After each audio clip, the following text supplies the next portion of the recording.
بسم اللہ الرحمن الرحیم۔ السلام علیکم ورحمۃ اللہ وبرکاتہ۔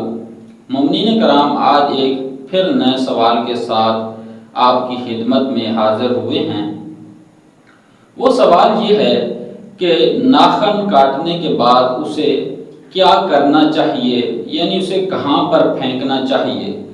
امام جعفر صادق علیہ السلام ارشاد فرماتے ہیں کہ اپنے بال اور ناخن کو کاٹنے کے بعد اسے زمین میں دفن کیا کرو، چونکہ قیامت کے دن اس کو آپ کی طرف پلٹایا جائے گا۔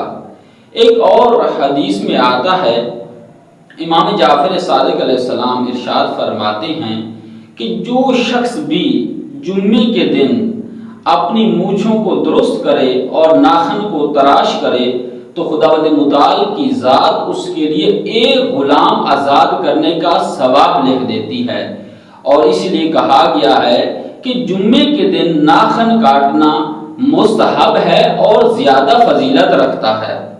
والسلام علیکم ورحمۃ اللہ وبرکاتہ۔